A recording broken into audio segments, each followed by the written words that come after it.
Dear friends, কোথাও আমরা দেখতে পাচ্ছি যে গিফট আনেনি বলে আত্মীয়দের ভিডিওতে পাত্তা দেয়া হচ্ছে না এবং আত্মীয়দের সঙ্গে আত্মীয়তা রক্ষা করা হচ্ছে না সময়ের অভাবে।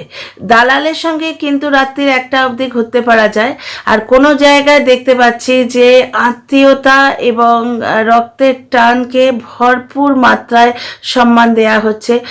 এক মেয়ে তার হাতে স্পন্ডেলাইটিসের যন্ত্রণা নিয়ে দৌড়েছে অসুস্থ মায়ের ডাকে, অসুস্থ মাকে দেখতে, এবং সন্তানদের প্রেজেন্সে মা কিন্তু ধীরে ধীরে সুস্থ হয়ে উঠছেন। ডিয়ার ফ্রেন্ডস, আমাদের গল্পের নায়িকা মীনা সুন্দরীর কথা বলছি। ডিয়ার ফ্রেন্ডস, এই আমার গল্পের যে নায়িকাটি একটি 20-22 বছরের পূর্ণ যুবতী মেয়ে, কত কিছু তার সম্বন্ধে রটানো হলো। দাদার শ্বশুর বাড়ি থেকে আপত্তি রয়েছে তার বাপের বাড়িতে থাকার ব্যাপারে। দাদার শ্বশুর বাড়ি তাকে মেনে নেয়নি, প্রচণ্ড অশান্তি হচ্ছে দাদার বাড়ি থেকে। বৌদি প্রচণ্ড আপত্তি করেছে। বৌদি বলেছে যে এই রকম বাজে মেয়ে যে বাড়িতে থাকবে আমি সেই বাড়িতে বিয়ে করে আসবো না। কত রকম মিথ্যে রটনা। মীনা সুন্দরীর আজকের ভিডিওতে আমরা কি দেখতে পাচ্ছি? সমস্ত রটনা ভুল, ভ্রান্ত এবং কষ্টকল্পনা। কারণ কি, দিদার বাড়িতে তারা পৌঁছে গেছে, ঠিক আছে, দিদাকে দেখতে গেছে, দিদার চারপাশে সন্তানরা ভিড় করে রয়েছে, সুতরাং মা ধীরে ধীরে সুস্থ হয়ে উঠছে। এমন নয় যে দিদা অসুস্থ হয়ে পড়ে আছে, দেখতে যাওয়ার দরকার নেই, এবং অন্ত্যেষ্টি সংস্কারে গিয়েও কানে ফোন লাগিয়ে ঘোরা হচ্ছে, তা নয়। তো আত্মীয়র বাড়িতে যাওয়া হচ্ছে, তো আত্মীয়তার পেছনেই সময় দেয়া হবে। সেখানে ব্লগ বানানোর জন্যে, কন্টেন্ট বানানোর জন্যে বা দালালকে সময় দেয়া হবে না। তো যাই হোক, ওই জন্যে এই ভিডিওগুলো দেখতে অত ভালো লাগে, এই ব্লগটা দেখতে আমার অত বেশি ভালো লাগে।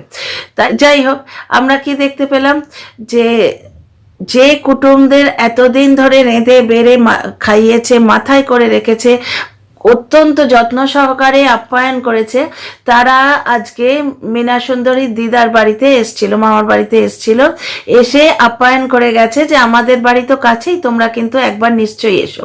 মার যেহেতু শরীর খারাপ এবং মা যেহেতু দিদার জন্যে ওখানে এসছে, মানে নিজের মায়ের টানে এসছে, সুতরাং মা যে যেতে পারবে না এটা স্বাভাবিক। তো মীনা সুন্দরীকে ইনভাইট করে যাওয়া হয়েছিল। তো ব্লগটা শুরুই হচ্ছে মীনা সুন্দরী আর তার বৌদি দুজনে নিজের বৌদির বাপের বাড়ি যাচ্ছে। সমস্ত রটনায় জল ঢেলে যে বৌদির দাদার শ্বশুর বাড়ির সবাই মীনা সুন্দরীর ওপর রেগে আছে, বৌদি রেগে আছে, হেন তেন, কত কষ্ট কল্পনা, এদিক ওদিক থেকে কতগুলো ফালতু যুক্তিহীন রটনা এত দিন ধরে মেয়েটার এগেনস্টে রটিয়ে বেড়ানো হলো। Dear friends, welcome back to my channel my world of words. আমি সৌমি, আমি আপনাদের সবাইকে আমার চ্যানেলে ওয়েলকাম করছি। শীতের সকালে একটু বেশিক্ষণ ঘুমিয়ে পড়ার জন্য মীনা সুন্দরী সকালে যেতে পারেনি তার বৌদির বাপের বাড়িতে, যদিও নেমন্তন্ন সকাল থেকেই ছিল। তো এখানে দেখা গেল মামার তো দাদার যে স্ত্রী, মানে মামা তো বৌদিকে নিয়ে মীনা সুন্দরী চলল তার বৌদির বাপের বাড়িতে, সমস্ত রটনার মুখে জল ঢেলে এবং গিমা দালালের কষ্টকল্পনার মুখে জল ঢেলে। কিমা দালাল বড্ড আশায় ছিল ভাই বোনে লাগিয়ে দিলে আবার একটা কন্ট্রোভার্সিয়াল অ্যাঙ্গেল পেয়ে যাবে, কিন্তু জলনদীপ এবং তার দালালের প্রত্যেকটা প্রচেষ্টায় জল ঢেলে মীনা সুন্দরী এদিক থেকে শুধু নিজের কাজটুকু করে যাচ্ছে, কোনো রকম কন্ট্রোভার্সিয়াল এলিমেন্ট ছুঁড়ে দিচ্ছে না, কন্টেন্ট ছুঁড়ে দিচ্ছে না। জলনদীপ এবং তার দালালের যে কন্টিনিউ নিরন্তর প্রচেষ্টা রয়েছে যে কিছু না কিছু করে এই মেয়েটাকে আমরা কন্ট্রোভার্সিতে টেনে আনবো, সেই চেষ্টায় তারা কিছুতেই সফল হতে পারছে না। গিমা দালাল ভয় দেখানোর কত চেষ্টা করেছিল, কারণ তখন নতুন নতুন দালালি পেয়েছে। তো মীনা সুন্দরীর দাদার বিয়ের ঠিক আগে আগে বৌদির বাপের বাড়ি আমার বাড়ির খুব কাছে, মানে হিন্ট দেয়া হচ্ছে যে বৌদির সম্বন্ধে এবার এমন নোংরা নোংরা কথা বলবো, কারণ কি এদের কথার তো কোনো যুক্তি নেই এবং কোনো বিশ্বাসযোগ্যতাও নেই এবং কোনো ভিত্তিও নেই, ফালতু কথা এরা রটিয়ে যায়। সুতরাং কত ভয় দেখানো হলো। আজকের ভিডিওতে মীনা সুন্দরী কিন্তু নিজেই বলে দিল তার বৌদির বাপের বাড়ির জায়গা, নাথিং টু হাইড, কোনো কিছু লুকোবার দরকার নেই। যে মানুষগুলো ট্রান্সপারেন্ট হয় না, যে মানুষগুলো সচ্চা হয়, সৎ হয়, তাদের জীবনে লুকোবার তো কিছু থাকে না। হ্যাঁ, তারা পরিস্থিতি অনুযায়ী ব্যাক আউট করে, পরিস্থিতি অনুযায়ী পিছিয়ে আসে, আবার যখন দেখে এগিয়ে যাবার দরকার আছে তখন তারা এগিয়ে যায়, নিজের মতো চলে সে। আমাদের গল্পের যে নায়িকা মীনা সুন্দরী, সে কিন্তু নিজের মতো একটা রয়্যাল কুইনের, একটা রয়্যাল প্রিন্সেসের মতো এগিয়ে চলছে তার জীবনে। আশপাশে কি হচ্ছে সে খুব একটা পাত্তা দেয় না। তোরা বকে মর, তোরা বলে যা, তোরা আকাশ থেকে দূরবীন দিয়ে দেখ পুকুরের ওপর কি ভাসছে, কিন্তু তাতে কিছু এসে যায় না। এবং ব্লগের প্রতিটি মুহূর্তে একটা 20-22 বছরের মেয়ের উচ্ছলতা, দুষ্টুমি ফুটে ওঠে, ভালো লাগে বেশ। নিজেও গুবলু, সোয়েটারটাও গুবলু, এইরকম নানা রকম মিষ্টি মিষ্টি কথা বলতে বলতে মীনা সুন্দরী তার এক বৌদিকে নিয়ে আর এক বৌদির বাপের বাড়ি চললো। মা অসুস্থ, স্পন্ডেলাইটিসের ব্যথা এখনো পুরো সারেনি, আত্মীয়তা বা কুটুম্বিতায় কোনো রকম ত্রুটি নেই। অসুস্থ শরীরে তিনি বেরিয়ে এসে মিষ্টি কিনে দিয়েছেন। কুটুম বাড়ি যাচ্ছে, খালি হাতে যাবে? সবাই তো আর জলনদীপ নয়, বিদেশি কন্টেন্ট বাড়িতে এসছে, কন্টেন্ট দিদিরা বাড়িতে এসছে, হাজার ঘন্টা গিফট নিয়ে এসছে, কিন্তু রিটার্ন গিফট দেওয়া নেই।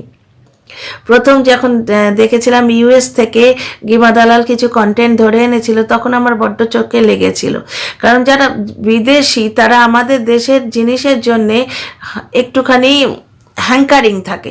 সেই সময় ওই দিদিদের যদি শাড়ি দেয়া যেত, বা ধরো এখানকার ছোট্ট ছোট্ট যে উপহারগুলো, খাবার জিনিসই কিছু দেয়া যেত, তোমার ধরো গোবিন্দভোগ চাল বা এই ধরনের যেগুলো ওই দেশে অতটা সহজলভ্য নয়, সেগুলো দিলে খুব শোভনীয় হতো। তো যাকে, সেই লোকটা যে শুধু নিতে জানে, দিতে কিছু জানে না, সে তো এতদিনে আমরা জেনে গেছি। আকাশ থেকে পেরে কন্ট্রোভার্সি করছি না আমি, যেগুলো ব্লগে দেখেছি ঠিক সেই কথাটাই বলছি।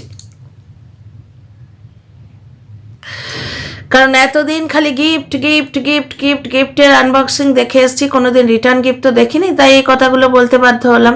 আজকে কিন্তু আমরা কি দেখছি, মা কুটুম বাড়ি যাবার আগে মিষ্টি কিনে দিচ্ছে। যে মায়ের শরীরটা ভালো নেই, এগিয়ে এসে দুই মেয়েকে চড়িয়ে দিলেন টোটোতে। ব্লগে এইরকমই ভালো লাগে, নিজের স্বাভাবিক জীবনযাত্রার ছোট্ট ছোট্ট মুহূর্ত তুলে ধরা হয়, যেটা স্বাভাবিক লাগে, দেখে মনে হয় না যে এভরিথিং ইজ স্ক্রিপ্টেড। মীনা সুন্দরীর ব্লগে কিন্তু আমরা স্বাভাবিক জীবনযাত্রা দেখতে পাই। আনন্দময়ী মায়ের মন্দিরকে পাশে রেখে মন্দিরের একটু বর্ণনা শুনলাম। এই মেয়েটা রিলিজিয়াসের ব্লগ দেখলেই বোঝা যায়। এর বাপের বাড়ির ব্লগেও আমরা দেখতে পাই পুজো পাঠ, এবং যেখানেই যায় মন্দির দেখলে তার একটু বর্ণনা দেয়। তো আনন্দময়ী মায়ের মন্দিরকে পাশে রেখে কৃষ্ণনগরের রাজবাড়ির পাশ দিয়ে রাধানগর, যেটা বৌদির বাপের বাড়ি, সেখানে পৌঁছে যাওয়া হলো। গিমা দালাল ধমকি দিত না যে বৌদির বাপের বাড়ি আমার খুব কাছে, নে এবার কি করে নিবি, নে বাপের বাড়ির সমস্ত কিছু হোয়ার অ্যাবাউটসে নিজেই দেখিয়ে দিল। যার জীবনে লুকোবার কিছু থাকে না, সে লুকোতে যাবে কেন? তো যাই হোক, বৌদির বাপের বাড়িতে পৌঁছে যাওয়া হলো। বৌদি রাস্তায় দাঁড়িয়েছিল ওয়েলকাম করার জন্যে। তো দুই বৌদিকে নিয়ে তারা পৌঁছে গেল বাড়িতে, এবং আদর আপ্যায়নের কোনো ত্রুটি হয়নি, এবং বেশ 2 প্যাকেট মিষ্টি নিয়ে যাওয়া হলো আত্মীয় বাড়িতে। এটাই তো স্বাভাবিক, যখন আত্মীয় আসে তাকে রিটার্ন গিফট দিতে হয়, এবং আত্মীয়র বাড়ি গেলে হাতে করে কিছু নিয়ে যেতে হয়। কিছু ব্লগে এটা আমরা দেখতে পাই না, মিসিং, মানে সেখানে শুধু নেয়া নেয়া নেয়া নেয়ার হিড়িক, কিন্তু নিতে গেলে যে কিছু দিতেও হয় সেখানে, সেটা তারা ভুলে যায়। যার যেরকম ক্ষমতা সে সেইভাবে অতিথি আপ্যায়ন করে, কিন্তু আপ্যায়ন করার মনটা যেটা, ভালোবাসা তো হাবভাবে প্রকাশিত হয় না, জিনিসপত্রে নয়, সাধারণ আয়োজন, কিন্তু তার মধ্যে আপনাপন যেটা, নিজস্বতা প্রচুর পরিমাণে রয়েছে। বাঁধাকপির তরকারি, পেঁয়াজকলি ভাজা, মাংস, মিষ্টি দিয়ে কুটুমদের আপ্যায়ন করা হলো। তারপরে দেখলাম সবাই মিলে মেলা দেখতে গেল। মেলা দেখে বেশ ভালো লাগলো। মেলার ব্লগ দেখতে আমার বরাবরই ভালো লাগে, এবং অন্য অনেক দর্শক বন্ধুরই নিশ্চয়ই ভালো লাগে। সেই জন্যই তো মীনা সুন্দরী ব্লগে এত ভিউ হয়। দেখো, একটা সহজ সরল অনাড়ম্বর ব্লগ, কোনো কিছু বাইরে থেকে জুটিয়ে এনে কন্টেন্ট করা হয়নি, কোনো চমক দেওয়ার চেষ্টা করা হয়নি, বাইরে থেকে কোনো অনাত্মীয়কে ধরে এনে আত্মীয় বানানোর চেষ্টা করা হয়নি। আত্মীয়দের সঙ্গে, নিজের লোকেদের সঙ্গে মিলেমিশে একটা অতি সাধারণ জীবনযাত্রার অংশ তুলে ধরা হয়েছে, সেই জন্যই এত মিষ্টি লাগছে। নিত্য নতুন চমক দিতে গেলে না, চমকটা হারিয়ে যায়। কৃষ্ণনগরের বড়দিনের মেলা খুবই ভালো লাগলো। আর আমার সব থেকে ভালো লেগেছে punch line of the blog is কি, দিদা সন্তানদের কাছে পেয়ে দিদা আস্তে আস্তে সুস্থ হয়ে উঠছে, মেয়েদের কাছে পেয়ে দিদার শরীরটা আস্তে আস্তে সেরে উঠছে। এটাই ঘটনা। যে কোনো মা যদি সন্তানকে কাছে পায় না, ভুল ভ্রান্তি সকলের জীবনেই আসে, কিন্তু সেই ভুলকে আঁকড়ে ধরে বসে থাকতে নেই, এগিয়ে যেতে হয়, তাই না? চড়ুইবেতি আমাদের জীবনের নাম, এগিয়ে চলা। চারপাশে মেয়েরা ভিড় করে রয়েছে, মা ধীরে ধীরে সুস্থ হয়ে উঠছে। তুচ্ছ তুচ্ছ ছোট্ট ছোট্ট জিনিস মেলা থেকে কেনা হয়েছে। আমার এই ফুলগুলো খুব ভালো লেগেছে, 20 টাকার জিনিস, কিন্তু মিষ্টি, ভালো লেগেছে। খাবার দাবার, ছোট্ট ছোট্ট খেলনা, সব কিছুতে ভরপুর একটা ছোট্ট মতো কেনাকাটার জায়গা দেখানো হলো। আর সব থেকে ভালো লেগেছে কি জানো, প্রতিটি আত্মীয়কে গুরুত্ব দেওয়া হচ্ছে। মামা বাদাম ভাজা ভালোবাসে, তো তার জন্যে বাদাম ভাজা, মাসি এবং মায়ের জন্যে কৃষ্ণনগরের কেক, এটসেট্রা এটসেট্রা। বৌদি, আমার বৌদি বলে যখন মিনা তার বৌদিকে অ্যাড্রেস করে না, আমার ভারী মিষ্টি লাগে, খুব মিষ্টি লাগে যে এই মানুষটার প্রতি তার কীরকম একটা পজিটিভনেস। দেখতে পাচ্ছ, এই মানুষটা আমার, সে পরের বাড়ির মেয়ে নয়, সে এখন আমার বৌদি কি কিনলো সেটাও দেখিয়েছে। আর খুবই ভালো লাগলো, ছোট্ট তুচ্ছ তুচ্ছ জিনিসে সাজানো একটা ঘরোয়া জীবনের কিছুটা অংশ পজিটিভিটিতে ভর্তি। এবং মীনা সুন্দরী একটা 20-22 বছরের মেয়ে, ওরই মতো ছল একটা মিষ্টি ব্লগ। আদ্যপান্ত মুখে একটা হালকা হাসি নিয়ে আমরা এনজয় করলাম। ব্লগটা খুবই মিষ্টি, খুব ভালো লাগলো। আর কৃষ্ণনগরের বড়দিনের মেলা তো জবাব নেই, ফাটাফাটি। See you in the next video.